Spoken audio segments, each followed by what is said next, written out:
Saat kasus pelecehan seksual oleh terdakwa JEP terhadap siswi-siswi di SMA Selamat Pagi Indonesia ini mencuat, publik sempat dibuat bertanya-tanya, mengapa kasus ini baru dilaporkan belasan tahun kemudian?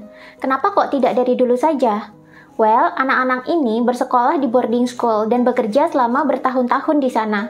Mereka berinteraksi dengan JEP hampir setiap hari dan kerap dimotivasi serta disugesti, bahkan didoktrin untuk nurut dan kagum dengan sosok JEP ini. Sugesti-sugesti ini lantas tertanam kuat di pikiran bawah sadar korban, sehingga korban tidak bisa melawan saat mereka ini sedang dilecehkan selama bertahun-tahun.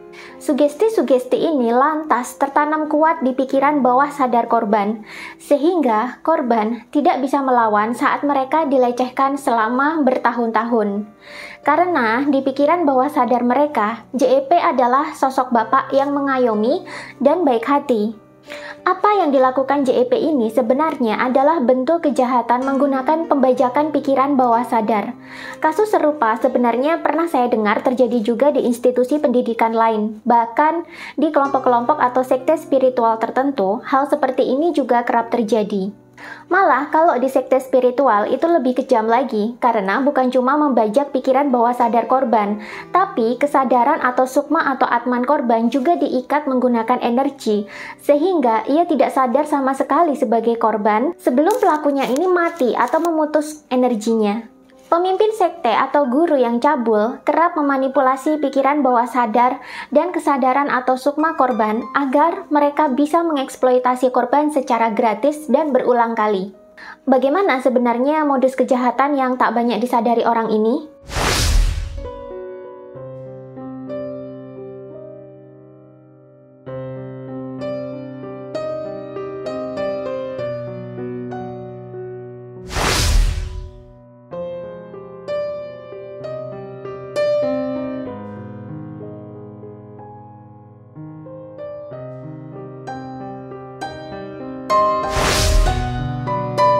Pikiran manusia ini sebenarnya memiliki dua jenis alam. Ada pikiran sadar atau conscious mind, dan ada pikiran bawah sadar atau subconscious mind.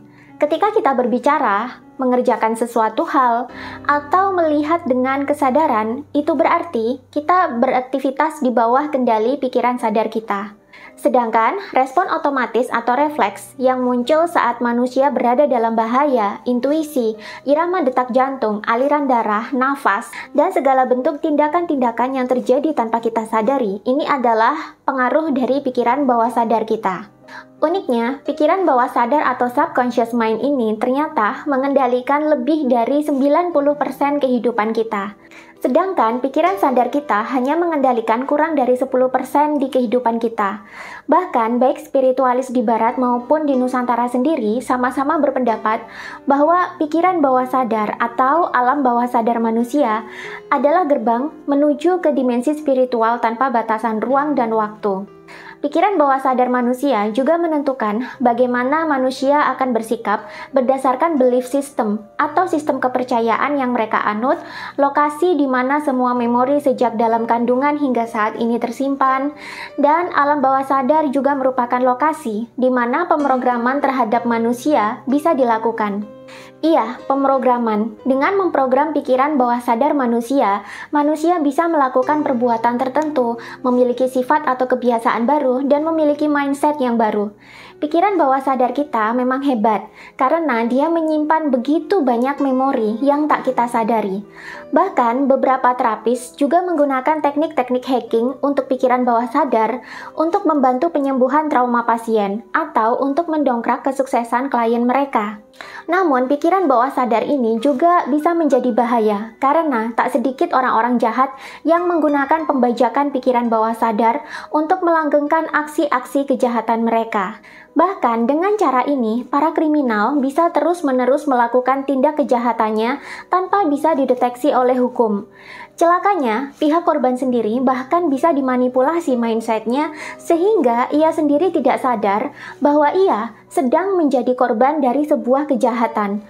Bahkan korban kejahatan berulang-ulang seperti yang terjadi di dalam kasus pelecehan seksual di SMA SPI oleh JEP ini. Kejahatan seperti ini sering terjadi di sekitar kita, namun sulit sekali untuk dilaporkan ke pihak hukum, karena dasar hukum untuk jenis kejahatan model ini belum ada. Pembuktiannya juga sulit, karena menyangkut manipulasi alam bawah sadar manusia.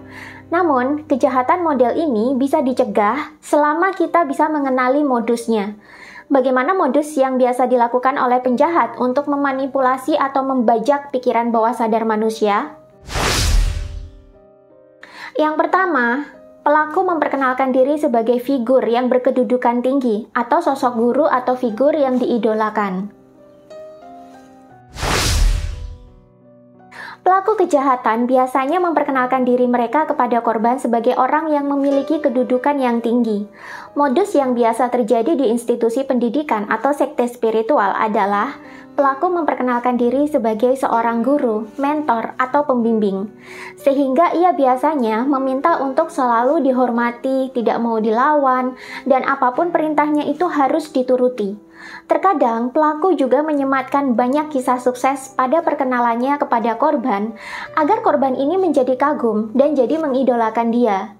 Kalau dalam sekte spiritual, pelaku memperkenalkan diri sebagai orang yang memiliki kesaktian, sehingga korban menjadi takjub dan segan.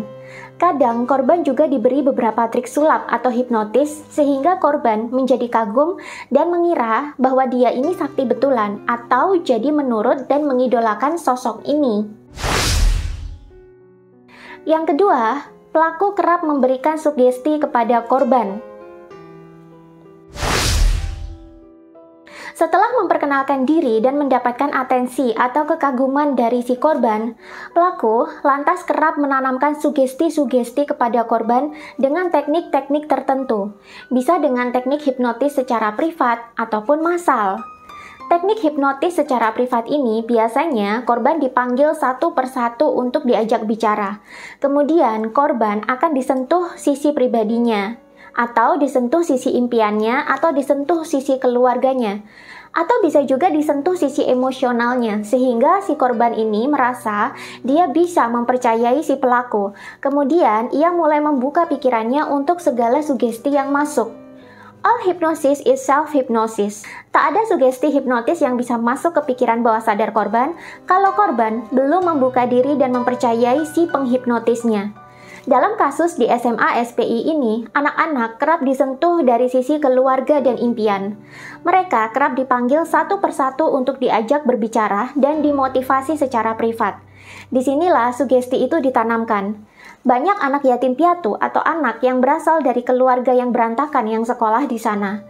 Ketika JEP memposisikan diri sebagai seorang bapak di depan korban, tentu saja anak-anak akan merasa tersentuh, percaya, dan mulai membuka pikiran untuk menerima sugesti apapun yang masuk. Di saat itulah sugesti ditanamkan ke dalam pikiran bawah sadar korban. Bisa dengan pengulangan kalimat sugestif atau dengan menyentuh sisi emosional korban sehingga sugesti itu langsung tertancap.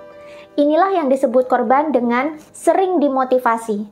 Hipnotis juga bisa dilakukan dalam bentuk massal. Contohnya saat seminar.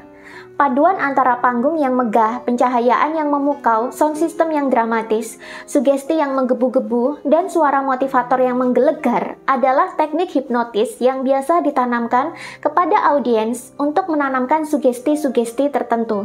Sebenarnya, teknik ini biasa dipergunakan di dalam seminar, institusi pendidikan, atau perusahaan-perusahaan untuk membakar semangat dan meningkatkan kinerja.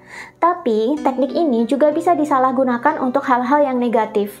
Contohnya, dalam kasus di SMA SPI ini, di mana saat JEP ini sudah ditahan, pihak SMA SPI justru mengumpulkan siswa-siswa di sana di tengah-tengah panggung sekolah untuk dimotivasi massal dan disugesti supaya mau membela JEP dan menuntut JEP dibebaskan.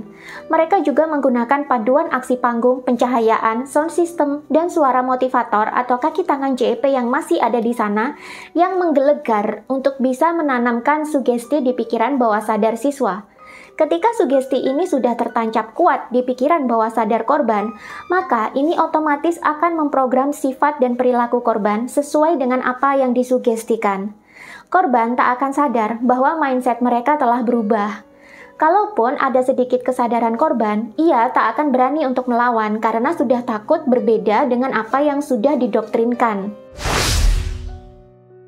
Yang ketiga, pelaku memanipulasi rasa takut korban.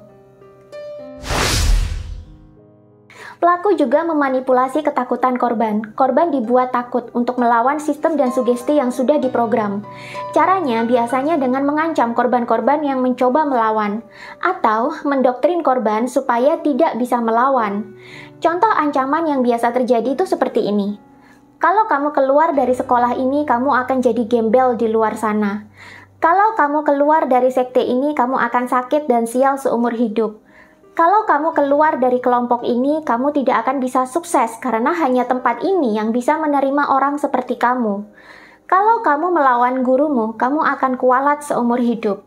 Atau kalau misalnya ada yang berhasil keluar dari sekolah atau sekte tersebut, anak ini akan dijelek-jelekan terus di depan korban-korban lain.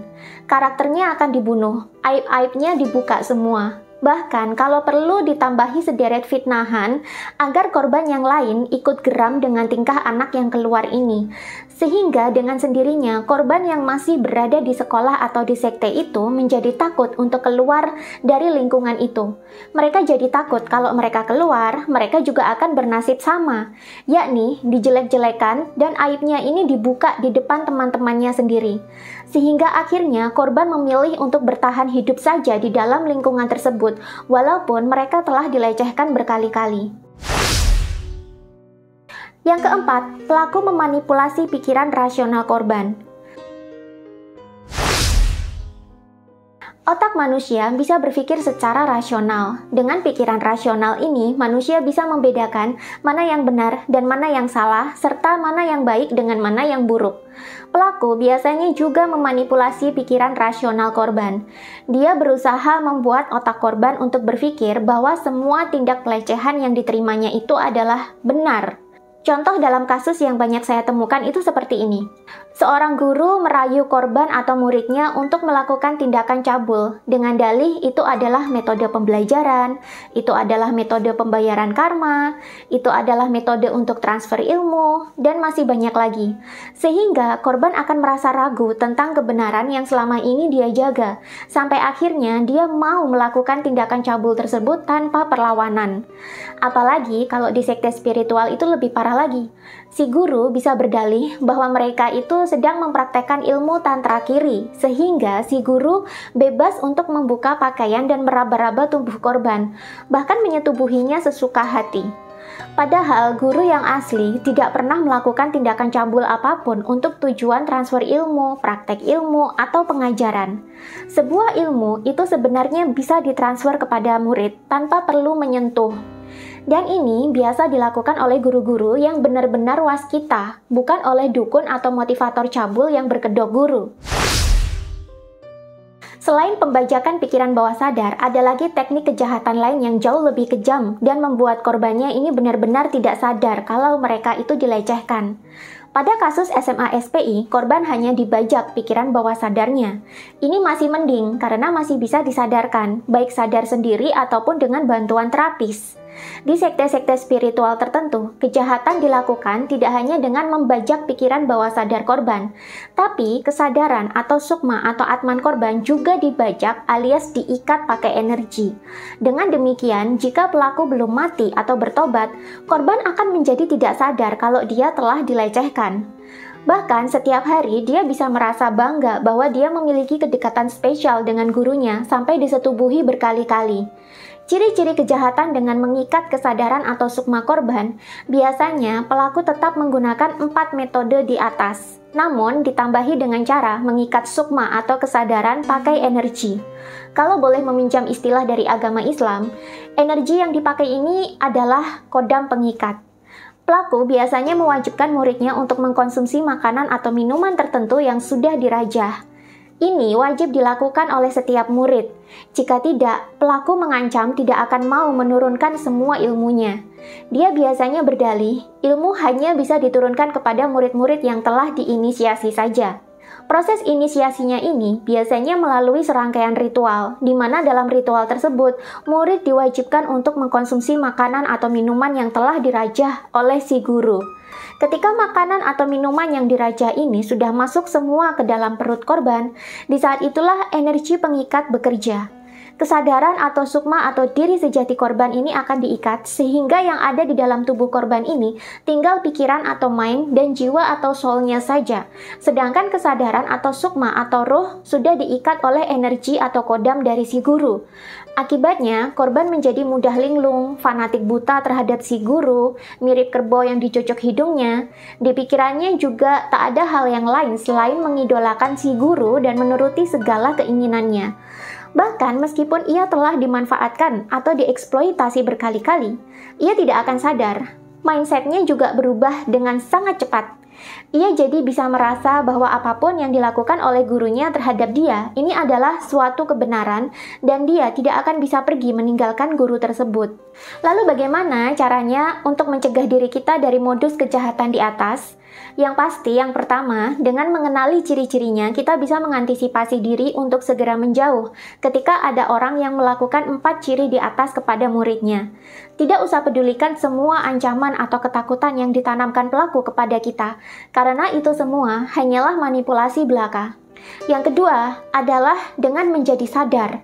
Sadar di sini adalah kita sadar tentang jati diri kita atau sadar bahwa kita adalah kesadaran atau sukma atau atman itu sendiri yang mengendalikan seluruh elemen dalam tubuh, yakni pikiran, jiwa, dan tubuh fisik. Itulah kenapa meditasi kesadaran sangat memiliki peranan penting dalam hal ini. Meditasi kesadaran adalah bentuk latihan kita untuk menjadi sadar sepenuhnya. Bahkan kita bisa memprogram sendiri pikiran bawah sadar kita dengan mudah. Yang terakhir adalah selalu terkoneksi dengan Tuhan. Ini bisa ditempuh dengan jalan ibadah yang khusyuk dan mindfulness setiap hari, berdoa dengan hikmat setiap hari, dan melakukan meditasi kesadaran setiap hari. Karena dengan meditasi kesadaran, manusia akan menjadi semakin sadar, dan akhirnya dia bisa menyadari Tuhan itu sendiri, kemudian manunggal atau menyatu dengan Tuhan. Kesadaran atau sukma atau diri sejati atau atman adalah percikan cahaya Tuhan. Jadi kita sebenarnya sudah punya bekal untuk bisa menyatu dengannya. Dan ketika kita telah menyatu dengan Tuhan, tak akan ada entitas lain yang bisa merebut atau mengikat kesadaran kita. Karena yang dia lawan adalah Tuhan langsung. Setelah aku posting vlog tentang cerita kesembuhan aku dari penyakit metafisika di YouTube, ternyata banyak yang mengalami hal serupa. Banyak yang mengalami sakit yang tidak bisa disembuhkan hanya secara medis, banyak yang merasakan depresi, dan ada juga yang mengalami kebangkitan spiritual tapi tidak tahu harus sharing dengan siapa. Dulu sampai banyak banget yang telepon minta untuk dibimbing meditasi sampai sembuh, tapi dulu guru yang membimbing aku untuk sembuh masih sibuk banget. Sekarang aku bisa meminta beliau untuk meluangkan waktu membuka sesi private healing buat kalian semua. Jadi buat kalian yang ingin konsultasi seputar healing, baik healing untuk kesembuhan fisik maupun mental, ataupun hanya perlu teman untuk konsultasi terkait spiritual, kalian bisa jadwalkan untuk membuat sesi private healing bareng guru aku langsung ya. Dan seat ini terbatas hanya untuk 3 orang saja per hari. Klik tombol atau swipe up di bawah video atau baca deskripsi video untuk informasi selengkapnya.